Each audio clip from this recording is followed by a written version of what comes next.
Dan awal tadi kita dah ceritakan tentang situasi. Situasi apa yang berlaku kalau tak merancang keluarga ini? Apa yang berlaku kepada ibu, bayi dalam kandungan dan juga bayi yang telah pun lahir dengan rapat. Ya. Kita dah pun cerita tentang jarak yang rapat. Tapi solusinya adalah ada. Kita pernah tawarkan, kita pernah juga war-warakan kepada mereka semua tentang kaedah yang boleh dipertimbangkan. Kontraseptif, bagaimana untuk anda merancang kehamilan anda. Walaupun kita katakan Malaysia ini masih lagi berada pada tahap yang sangat rendah kesedaran mereka. Betul, doktor? Ya? Betul. Okey, doktor. Bagaimana? Apa yang mungkin kita boleh memberi kesedaran kepada mereka di luar sana? Kaedah yang boleh dipertimbangkan. Okey. Untuk cerita pasal kaedah ni, kita ada macam-macam cara. Ya. Anim tadi dah sebut, dengar kontraseptif, ingat takut naik berat badan. Setuju. Orang naik berat badan, ingat pasal hormon. Tapi sebenarnya kita ada jenis yang tiada hormon.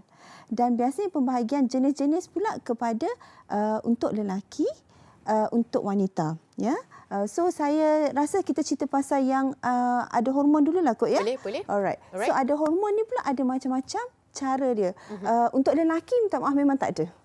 Siapa yang ada orang kata untuk lelaki tu memang kaya raya lah sebab tapi unfortunately tak ada because benih suami, benih lelaki ni dia sentiasa regenerate after 72 hours. Lepas 3 hari dia generate dan we only need one sperm. So that's why tak ada lagi ubat yang boleh stop the production. Faham? Okey. So untuk wanita pula, okey saya tengok saya bawa ni ni rahim okey.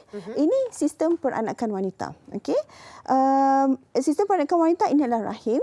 Ini adalah kilang telur. Okay. So, ubat-ubat hormon ni dia boleh efek dari segi telur, maksudnya dia berhentikan pengeluaran telur. Ya, dia berhentikan pengeluaran telur. Tapi apa jenis-jenisnya? Satu, kita dah ada ubat injection. Ubat injection dia akan memberhentikan pengeluaran telur. Jadi tiada waktu subuh lah. Injection ni saya tak bawa hari ini. Dia kita panggil IM Depot. Okay. Setiap 3 bulan sekali, kena jumpa doktor untuk inject. Ya. Ada kiraan tertentu lah kan? Betul. Bila dan sebagainya. Betul. Biasanya dia 13 minggu.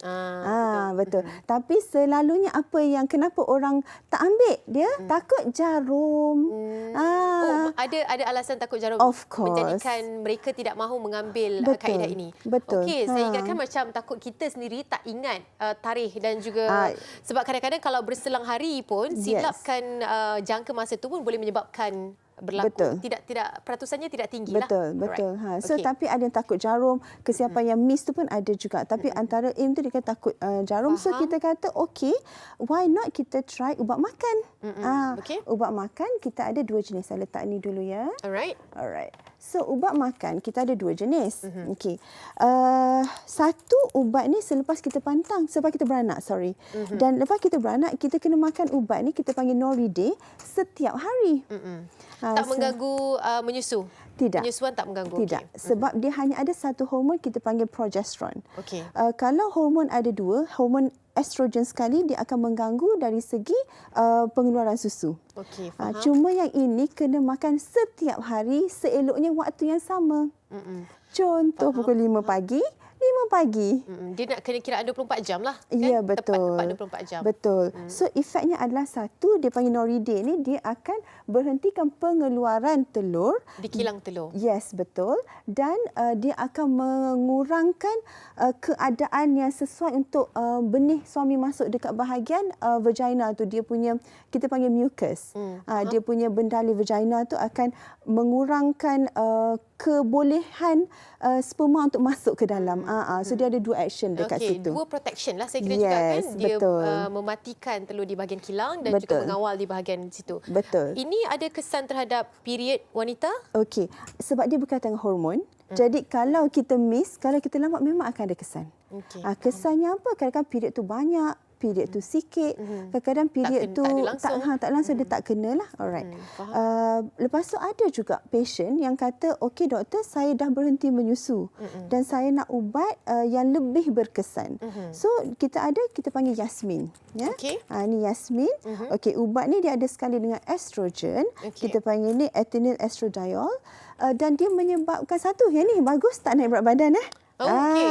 Yang tadi tu boleh naik berat badan? Ada yang potensi? Ini sebab dia tak naik berat badan juga. Cuma sebab dia lepas beranak. Yalah. So kan in terms of berat badan mungkin berkurang disebabkan breastfeeding. Okey, faham. Untuk yang ini, 2 jenis ni dia tidak naik berat badan. Kulit lebih cantik.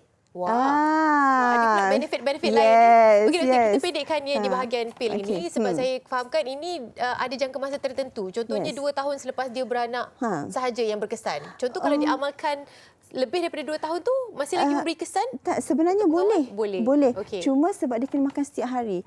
Kalau tertinggal dia terus pregnant, dia lebih subur. Okay, jadi sebab itulah kalau orang kata macam mungkin takut tertinggal, saya akan sarankan guna Implanon. Okey, kita berhenti sekejap. Implanon pun saya pernah dengar antara yang famous juga.